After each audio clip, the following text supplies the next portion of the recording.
This is the government news brief for Friday, November 20, 2015. In the news, city cleanup efforts showing good results, more ICT hubs to come on stream in the hinterland, and youth seen as key to ending ethnic division and alleviating poverty. These stories and more on this edition of the government news brief. With the recent downpour of rain, water has certainly been departing the land faster than normal. All reports thus far show that the efforts made by government to clean drains and canals around the city can certainly be labeled as a success. Paul McAdam reports. Rainfall over the past few days is not affecting the city like before. This morning especially, there was a noticeable improvement, especially in areas that were easily flooded previously. The deepening and desilting of the canals has increased the capacity of the canals, the water retention capacity, the water holding capacity.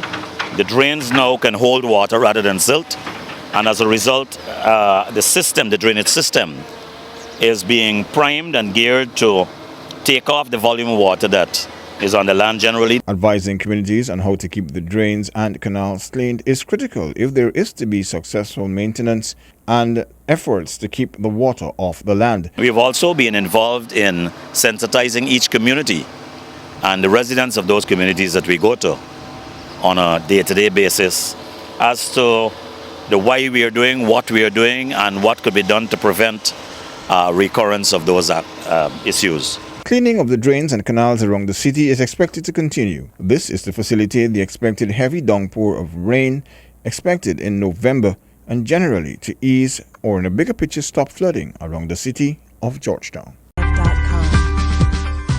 Government is moving to take information and communications technology ICT to the hinterland.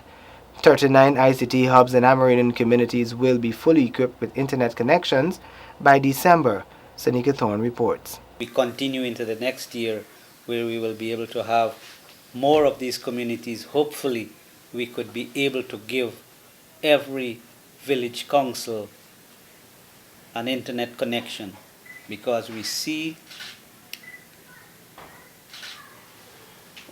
that communication is critical for us to move forward. This initiative will allow Amerindians to keep up with technological advancement and to ensure that they are kept up to date with national and international events. You would be amazed to know that you go in one of these communities and they don't know that let us say we have this big plan for independence. And it is sad, you're like in a different world. So internet connection, there is this technology available. Why not make good use of it? Additionally, government will also be expanding the reach of Radio Piwomac located at Bina Hill Region 9.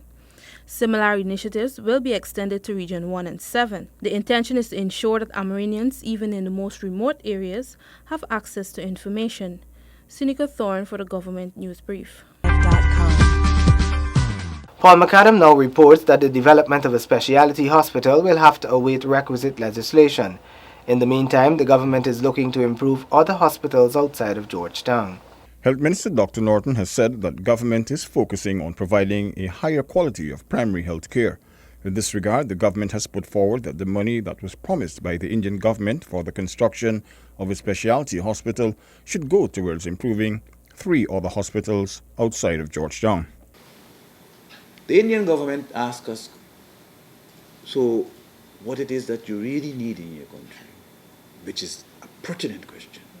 And we said we want to develop our primary health care system so that we can deal with diabetes, we can deal with high blood pressure, we can deal with maternal mortality, we can deal with and so on. And they said, fine, take this money that is left from that hospital and build up your primary health care system. And we choose 3 hospitals. We choose West Demerara Hospital, which no longer is functioning 24/7. We choose Soddy, which needs stated to be broken down from the beginning, and Bartica. If we're going to make Bartica tongue, we got to build that hospital. Okay? And that's the way we were going. The minister added that whilst the Indian government is also prepared to help fund a specialty hospital, there is a need for appropriate legislation. I was only recently told, and this is by the specialists, that when you do a kidney transplant, you don't know whether the transplant was successful until 20 years after. And we're seeing big press conferences because we do it at the Georgetown Hospital as though, And when you find out from the persons in charge of the Georgetown Hospital, they said, we don't have the labs to go with it, we don't have the pathology to go with it. So it means that we gotta get our legislation in place. Okay? So those are some of the things that we have to take into consideration. Since taking office, the health minister has been visiting healthcare facilities across Ghana as part of the effort to ascertain the true state of what is available to residents and to understand the challenges facing those who operate within the health sector. GWI contractors are now better informed as to the expectations of the utility company following a one-day workshop at the Artichong International Convention Center. Shanta Gobadan reports. Premised on a move towards enhancing transparency of the utilities operation, the workshop focused on familiarizing the contractors of GWI's policies and procedures required to operate in the water sector. It seemed as if there is a sentiment, true or real or imagined, that not everyone is of one mind, that everyone has a fair stake in the process of contracting with GWI.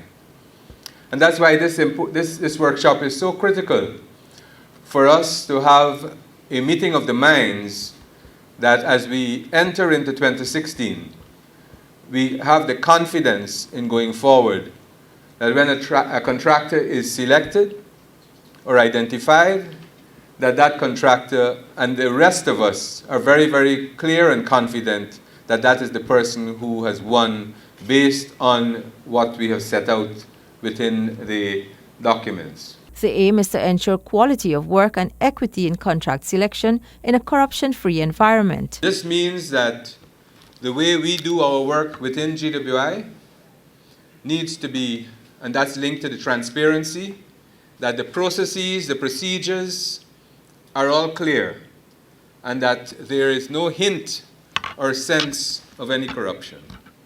Likewise, on the side of the contractors, we need to be clear that there is no room for accommodation with respect to corrupt processes. It is hoped that the workshop will as well result in an expansion of the present pool of contractors providing services for the GWI, that contractors will be better informed about their role in service delivery, and the bidders better educated on how to prepare responsive bids.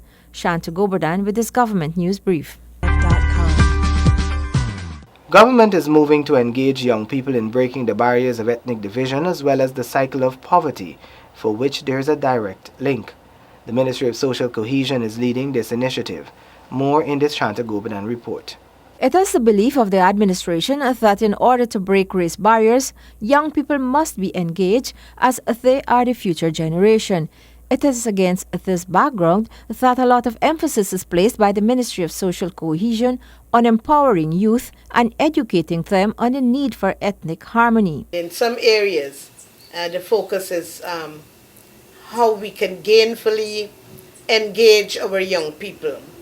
And that is one of the things on the active consideration, because we're going to be looking at, for example, sports grounds, helping them to upkeep the sports grounds.